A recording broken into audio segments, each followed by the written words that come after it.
attention. I'm talking to you. So congratulations. It seems like, what was it, just a couple of weeks ago I was harassing you guys at confirmation. And now I get one more shot to embarrass all of you in front of a national TV audience. But seriously, congratulations. I hope that you stop and think about what a great accomplishment this is. Don't take for granted what you have done. This is a big deal. Okay, you have just graduated 8th grade. And you didn't graduate by us just pushing you through.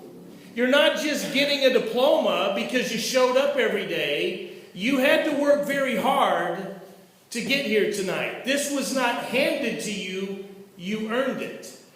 And you both, all three of you ought to be very, very proud. You had to work for this. And you worked very hard. And so this is a night to be proud of. I can't help it. You guys know that when I have you guys in class, I'm hard on you, but we have fun too. And you guys were a lot of fun. I had an awful lot of fun with the three of you guys. You guys are a neat group because you guys just played off of each other very, very well. The three of you guys just meshed, you know? I mean, Riley's back there, and Riley is always laughing at everything. Everything is funny. She's always giggling. She's laughing right now. Everything's funny to Riley. She's just always happy, always having a great time. And then Alex. When the boys in class would start their shenanigans, Alex would get exacerbated. Alex would get all offended and huff and roll her eyes. And it was just funny to watch. She keeps them in line. And Ian. Always looking to prank somebody, always trying to play a joke, always tormenting people as often as he can. He's a man after my own heart. That's just like me. You guys had great chemistry, but that was kind of the cool thing, is to see the way you guys interacted. You guys played well with each other, you interacted well with each other, but you always were there for each other. You always picked each other up. If you guys were a little down, you guys became really, really good friends. Speaking of great chemistry, wasn't it fun when Aiden was with us in Springfield? We're a school that's on a school trip, but we're a very small school. We had a man, a woman, and 4 children. Everybody thought we were a family on vacation. Nobody thought that we were a school. And we just rolled with it. We acted like it felt like it. I mean, the 6 of us just had an absolute blast. And, that's special. It really, really is. You guys are a special bunch. This is what is called a life milestone. Milestones are going to start happening for you guys with a degree of regularity. This might be the first big one that you've had in your life. Like I said earlier, this is a milestone. This is something to be proud of. But they're going to come more regularly. There'll be a day that's going to come. You're going to graduate from high school. Then you're going to graduate from college. Then you're going to start your careers. Then you're going to get married. Then you're going to have children. Then you're going to have grandchildren. This is the first of many milestones for you guys. And so it's kind of cool. But yeah, you ought to get used to it.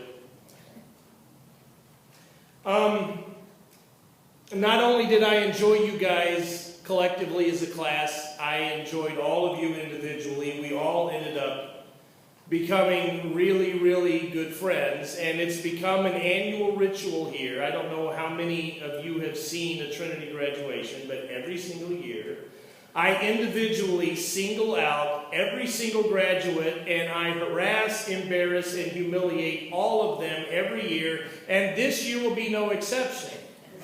Now, it's just like in class. You guys ought to be used to this. I've done this to you for years, so like I said, I get one more chance.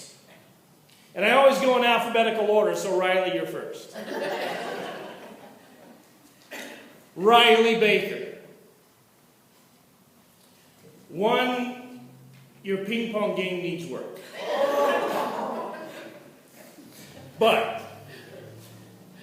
you have a great, big, huge, giant heart. It's rare for me to see a student come through here that loves life and loves people genuinely the way that you do. You're always happy. You're always smiling. You're one of the most positive people I've ever met in my life. The one thing, well, I guess 2 things, I would like to say to you as you leave here and you go off to high school. Number 1, believe in yourself. Believe in yourself because you're smart, you're likable, you're a great human being, and you can do anything that you put your mind to do, but you always think, I can't do this, I can't do this. You whined and complained for months about your oral exam, and guess what happened? You got through it without one single stumble. All you got to do is believe in yourself because you got what it takes to succeed, and you will succeed. Just believe in yourself. Number 2, girl, relax. It's going to be okay. Calm down. You've got this. There's no reason to be uptight. You've got it. Believe in yourself and relax. You always end up getting it done. You always do. And that's not going to change because of who you are. So just believe in yourself. And you've got a bright future if nothing else. Because when somebody has such a genuine, pleasant, loving heart like you have, God always uses loving, caring people to further His kingdom. God's going to use you. So just don't change. Don't change. Alex. Perfect Alex. She's never wrong. She never does anything badly. Everything she does is, and Riley absolutely hates it when I say this. This is why I'm saying it, because it annoys Riley. But Alex is actually not far from perfect. Alex, you're a very, very special young lady. You really are.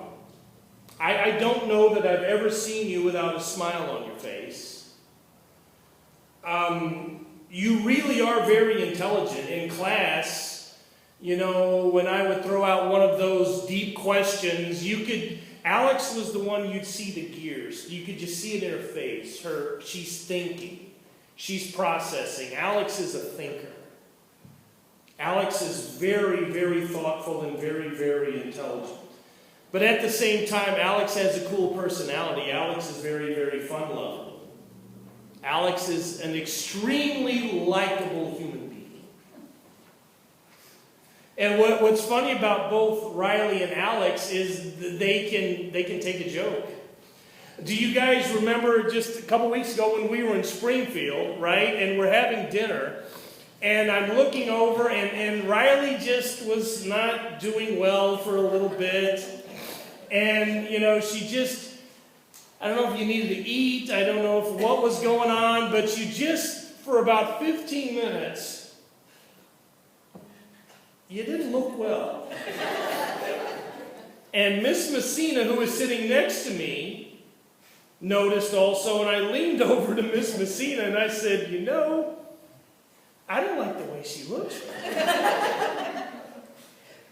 I meant it in that you don't look like you feel very well. And Riley's like, what do you mean you don't look like the way I look? What's wrong with the way I look? And we all got a big laugh. And then 30 minutes later, when we got to downtown Springfield, Alex started being a little woozy and oozy.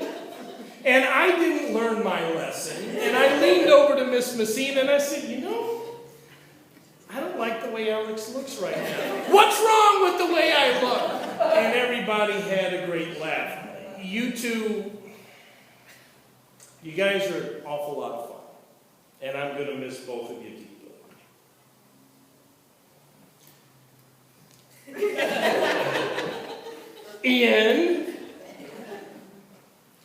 Ian has become a very, very, very funny guy. Ian's always joking around. Ian, toward the last part of the year, Ian was always trying to prank me, and he's trying to crack me up. That's difficult to do because I wrote the book, but he tried, and he did a very good job. I'm very proud of Ian because you have really, really grown a lot. And I don't just mean in height, you're tall. But as a person, in terms of maturity, in terms of intellect, you've grown a lot. You've come a very, very long way. I'm proud of you, and you ought to be proud of yourself. The thing that I hope you don't forget when you go to high school is, I don't know that you believe this, but you really are smart. You are. You think a little differently, but you're smart. When it came time for the oral exam, that again was difficult, I didn't cut any of you three a break. I made you guys do it, and it was hard. And you and I had to go over a couple of things in a different way, and maybe I had to explain it this way, but guess what happened? When it came time to do it, in that exact seat that you're sitting in, you did it, didn't you? Yes, you did. And you didn't even need a break. You didn't have to stop and think. Once you got it, it was there, and it was there as firmly as it was in the other two and any other student I've confirmed. So, when you get into high school, do not fall into the attitude of, oh, I can't do this. Oh, I don't know if this is going to work. You can do it. Now, sometimes you got to try this way. Well, this way ain't working. Maybe I'll come here. Well, no. And eventually you find your way. Don't stop looking for your way, because there's going to be a way for you. Just keep working. You're going to do good. You've come a long way. Well, that's all nice and good, but Trinity's over with now for you guys, at least in terms of the school. Now you're going to a new chapter. High school. You guys ready? It's okay, nobody is. Riley is feverishly shaking her head no. Ian is just looking like the deer in the headlights, and Alex has her head buried face down. Well, on one hand, don't take high school lightly because, yeah, it's hard. Anything worth accomplishing in life is hard. The thing about high school, and especially the first year, is it's an adjustment. There's so much that's going to be new, and that's just going to take a little bit of time, but you'll get there. You know, you're going to have a new building to go to, new friends. Speaking of new schools, when I was putting this together about an hour ago, I thought about the fact that when I first got here, I was installed here in March of 2015. That means that this is my 8th graduate address, and the years keep flying by. But that means I remember it well. When I got here, Riley and Ian were in kindergarten. You guys were in kindergarten when I got here. I pulled out the 2014-2015 yearbook, and there your two pictures were as 6-year-olds in the book. And it just got me to thinking. This is the first class of all the ones I've done that came all the way through. You guys really haven't known another school building besides Trinity. And Alex, you've been here a long time yourself. Wouldn't you go back 3rd, 4th grade? It's been a long time for you also. So, I think that's the challenge, is that there's so much that's all of a sudden new. Well, again, like we said, that's going to happen over and over again as you guys continue to grow. It is a sign that you are growing. I mean, life is all about chapters. But what I hope you remember is that the reason why you should not be afraid or intimidated by the newness and the challenge of high school is look at what happened here. Those teachers there were hard on you. Like I said, you weren't given anything. And 2 of you guys were here to have everyone on this roll for the most part. For years and years and years, these excellent teachers instilled in you work ethic. They would not let you be satisfied with anything short of full effort, and they taught you right from wrong. Well, the thing is that it doesn't matter where you go in life, good work ethic will always breed success. And you were taught a good work ethic here. So the thing is, the formula to succeeding in high school is no different than the formula succeeding here. Number 1, work hard. You guys worked hard. You worked hard for me in religion class. And I know you worked hard for the rest of them, otherwise you wouldn't be getting a diploma tonight. So, work hard in high school. You know how to work hard. You know what to do. Just keep doing what you do. Take it seriously. Don't fall behind in your classes. If you need help, speak up. Ask for help. Keep grinding. You guys learned how to grind here. The challenges in life may be growing, but guess what? You're growing also. You guys aren't the same people you were even a year ago. You certainly aren't the same people you were in kindergarten. The challenges are getting bigger, but you're getting bigger too. You're getting more mature. You're getting more intelligent. You're getting better in general at life. So you have what it takes. Just work hard. Number 2, make good choices. Make good choices. The thing that I hope you don't have to learn the hard way is that the consequences for bad decision making become more difficult the older you get. When you mess up and do something boneheaded here, you might have to sit out recess. If you do something at your age poorly at home, maybe you get grounded or whatever. When you're an adult and you make poor decision choices, that can be difficult. Well, you guys were taught right from wrong here. These people taught you right from wrong. You know right from wrong. Use that.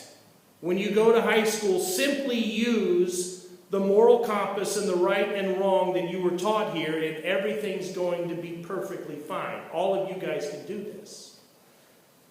And number 3, and maybe the most important, is you need Jesus.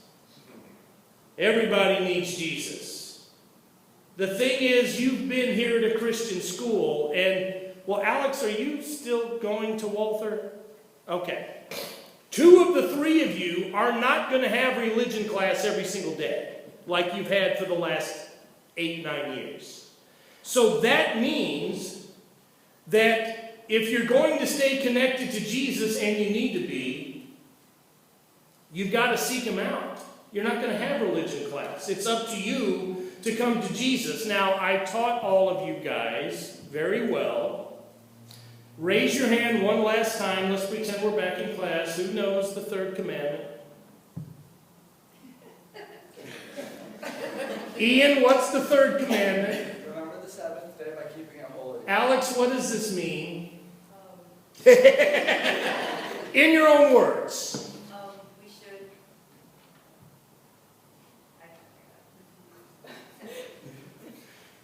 That's the one where you're supposed to go to church, right? Yeah. Why is it so important, Riley, to continue going to church? Remember the cell phone analogy I taught you guys? Build your faith up every week. Because as you go through life, your devil is chipping away at your faith and is getting weak. There's only one way to charge it, and that's Jesus. And you find Jesus through the means of grace. Correct, Alex? That's excellent.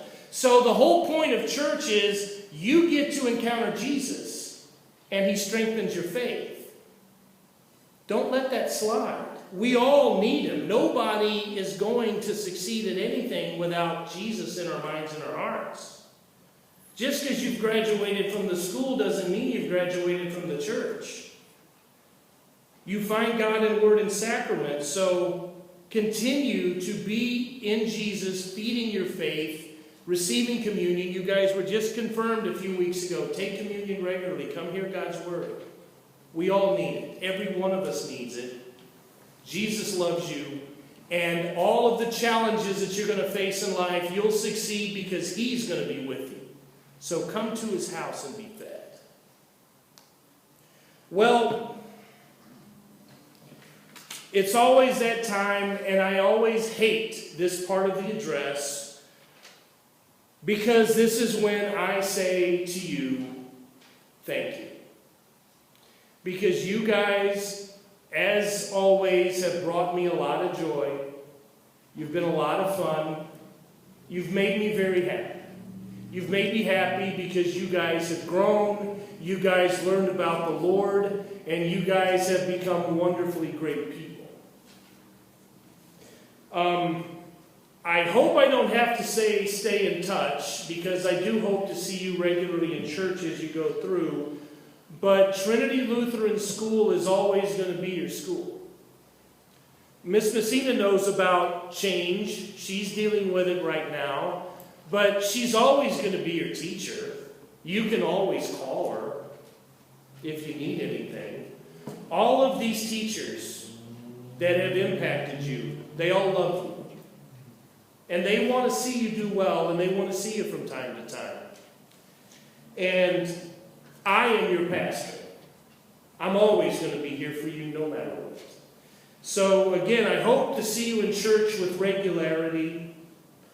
And I hope to be able to connect with you guys often, because I truly, truly want the very best for you, as the rest of the teachers do. And I dearly love all three of you. Thank you so much.